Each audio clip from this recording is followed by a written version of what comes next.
So today I'm going to talk about one of my favorite things, time travel. Now, to be fair, we all are time travelers. We just are stuck in drive. No reverse, just drive. We can go forward, never back. But we're all time travelers. We all travel forward through time and space. Now there's some crazy notions about time doesn't exist and blah blah blah. Which is not an agreed upon thing. That some really smart people came up with some ideas about it. It was very similar to the idea that we are somehow not existing in a three-dimensional space, but in a thin membrane on the whatever. After a certain point, the theoretical craziness of physics gets crazy. We exist, our experience is built on time and space. We travel through space, we travel through time. Please, I don't want to get into the argument over, well, this theoretical guy said this and therefore it must be true. No. It's a thing that people debate about. It's an interesting idea. I'm not saying he's wrong. What I'm saying is, from a practical standpoint, it doesn't matter. Certainly for a storytelling standpoint. We travel forward in time and space. I like time travel stories. I love them.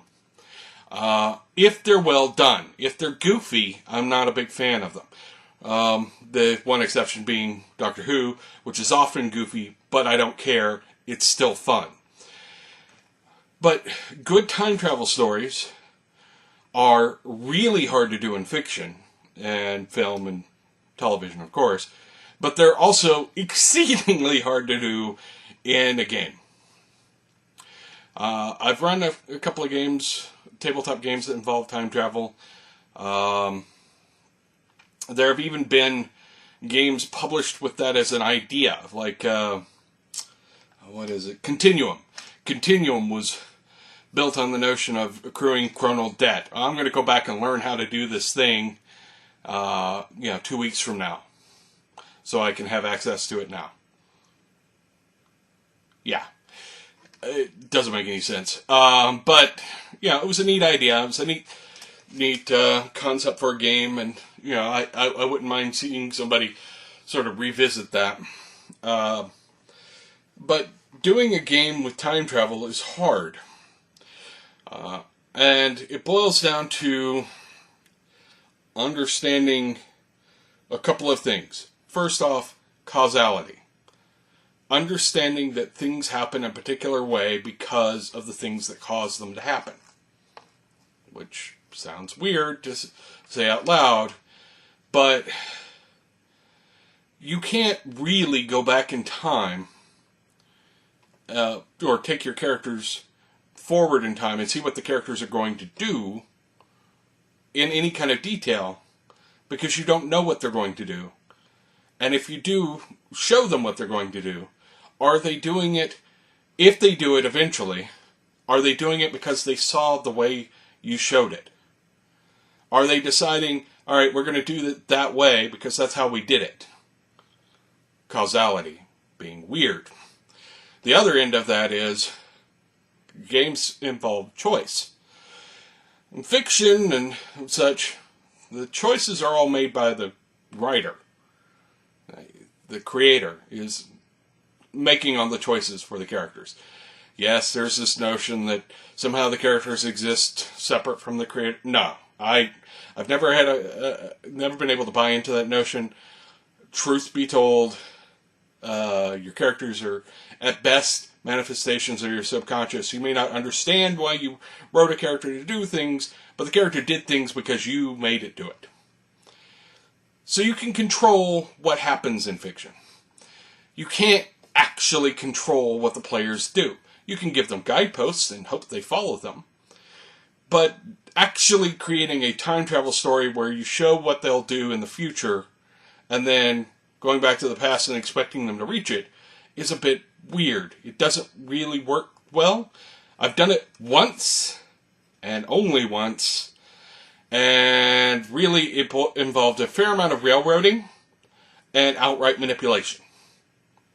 So not everyone's going to enjoy that. Some people enjoy those sorts of setups, but not everybody's going to do it. And the other option is going back in time.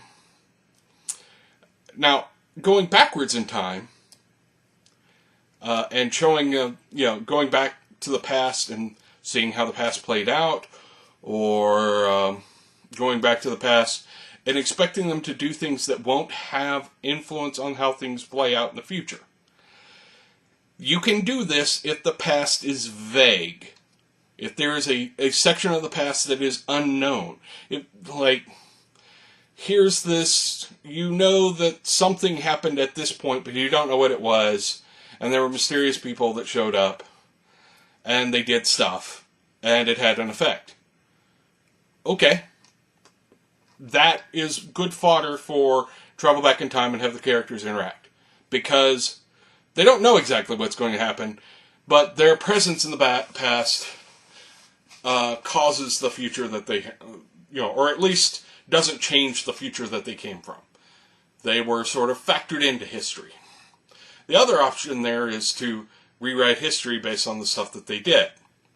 That's trickier. I've always preferred the time travel is... altering the timeline is impossible from a certain point of view.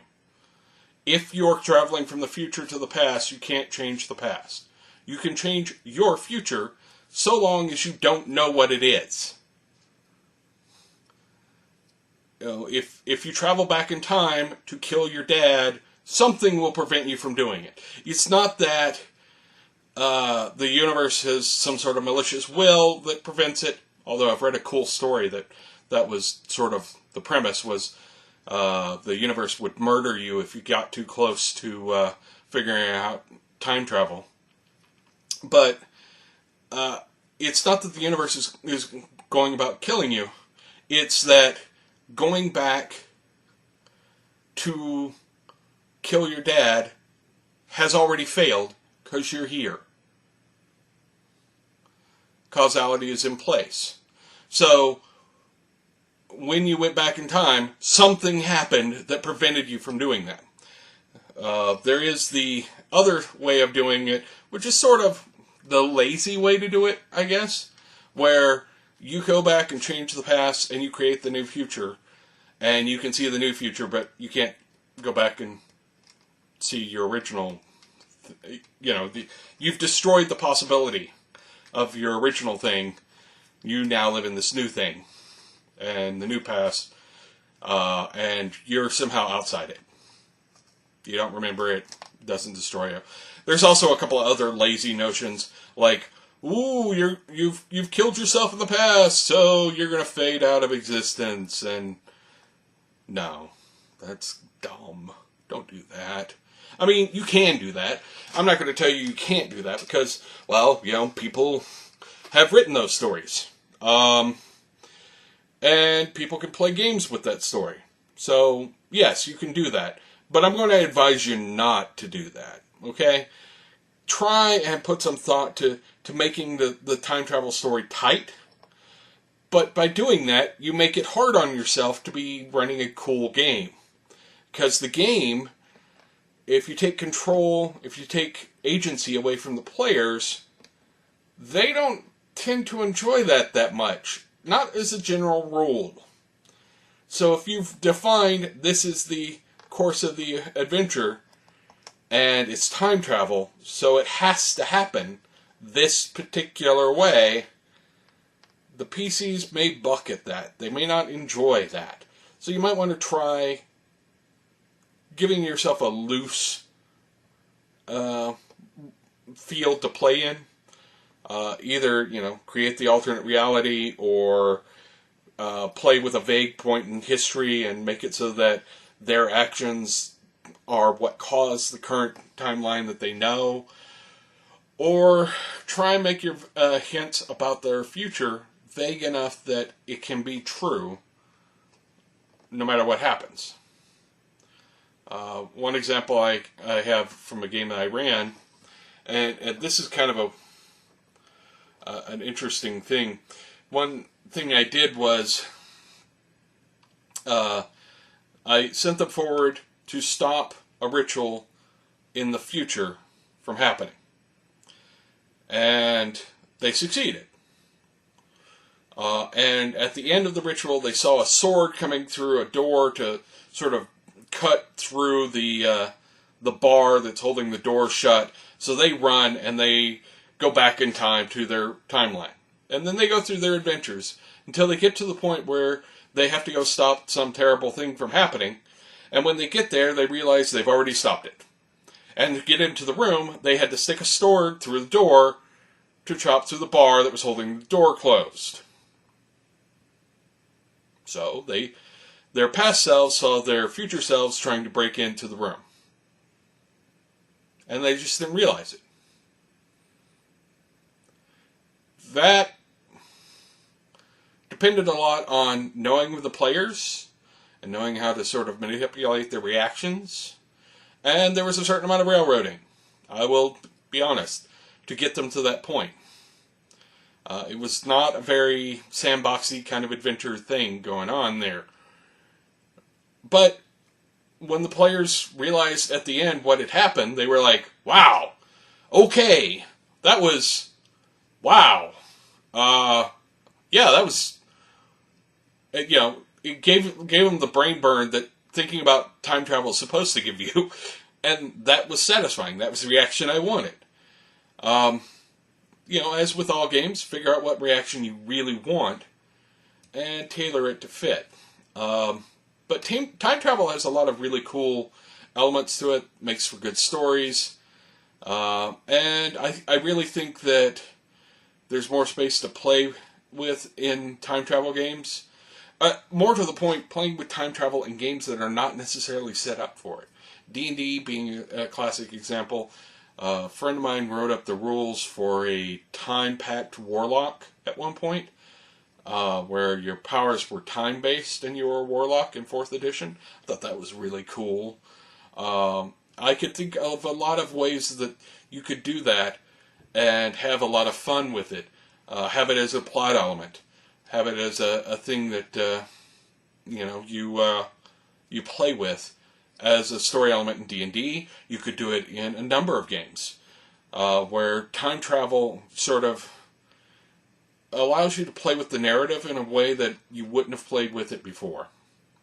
But anyway, I have rambled energetically, I think, on this subject. So let me know what you think. Have you ever dealt with time travel at games? Did you have fun with it? Was it frustrating? Was it easy? Was it hard? What games were you playing? Let me know. Tell me. Tell me. Okay. I'm done rambling now. Feel free to subscribe, like, make friends with me on all the socials. The usuals. And I'll talk to you guys tomorrow. See ya.